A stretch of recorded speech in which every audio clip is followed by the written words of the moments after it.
4 men died in one night. Their names were Jim, Ron, Mike, and Dave. Soon, they found themselves walking down a wide paved road, and they continued their journey together until they reached a fork. 2 paths lay before them, one to the left and one to the right. They stopped, pondering their choice, and then a man in white appeared before them. "Welcome, friends," he said.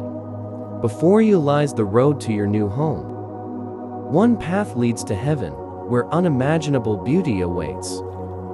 And the other path leads to hell, full of horrors, despair, and hopelessness. However, you are not permitted to know which path leads where. You will choose your path and walk it, but remember, you can return at any moment until you reach the gates of hell or heaven. If you end up in hell, you will remain there. But do not be afraid if this happens, for each of you will receive what you deserve." The man vanished.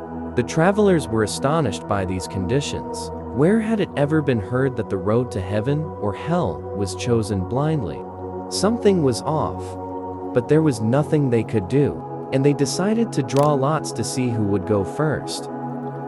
A man named Jim drew the lot and immediately, without hesitation, turned right, because the word right was associated in his mind with something correct and true. He walked briskly down the road, but soon stopped, frightened by the roar of wild beasts, the gathering storm clouds that blocked out the sun, and the trembling of the ground beneath his feet. Terrified, Jim thought he had chosen the wrong path and turned back. He ran to the man and told the others what he had seen, scaring them thoroughly, and then turned left. But as he moved forward, he saw even more terrifying and ominous signs. And completely panicked, he again ran back to the fork. All 4 were deeply troubled. Neither road seemed like the path to heaven. Then a man named Ron said, "That's it, I've decided. I'll go right, and whatever happens, I won't turn back." He made a firm decision, went down the right road, and walked on, ignoring the terrifying roar of wild beasts, stormy clouds, and the shaking ground beneath his feet. At some point, the sky cleared, and he saw ahead a place of incredible beauty, filled with peace and tranquility. He guessed that this was heaven and stayed there. Seeing that Ron did not return, a man named Dave also decided to go. He didn't know Ron's fate. Perhaps he had been devoured by wild animals on the path to the right. So, Dave chose the path to the left. Of course, he wasn't sure that the left path was the right one, but he reasoned, whatever happens at the end of the road, I will accept it and try to adapt. Dave moved forward, despite the frightening signs. The roar of wild beasts, storm clouds, and menacing lightning.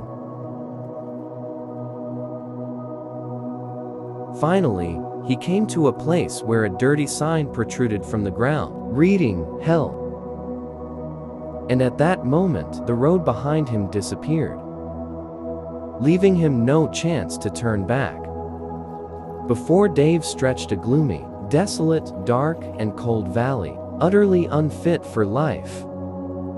The people there lived in small, uncomfortable huts, constantly trembling with fear of being torn apart by wild beasts, attacked by bandit gangs, or getting stuck in the swamps. Dave learned from the locals that the land was cursed even by the devil himself. Dave pondered the situation. "I promised myself that I would not retreat from the path I chose, and wherever I ended up, I would try to adapt. I refused to listen to the locals' fear-mongering and cries of hopelessness, as well as to accept on faith that this land is cursed by the devil. Inside me is peace and tranquility. My conscience is clear.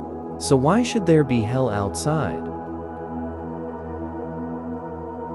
These thoughts gave Dave confidence, and he called out to the locals, urging them to stop trembling in fear and try to change their living conditions. A handful of people listened to Dave and followed him, but the rest feared that things might get even worse.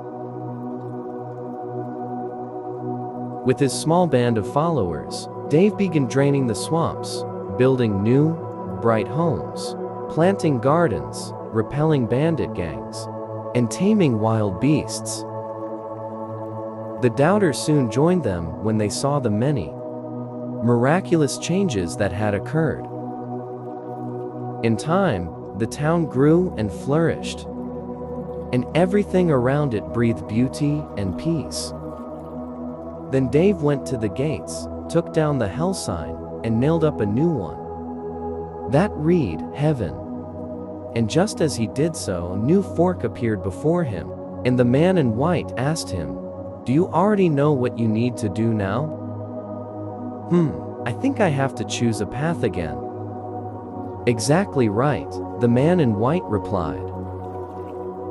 "But before I make my choice, won't you tell me what happened to my 3 companions?"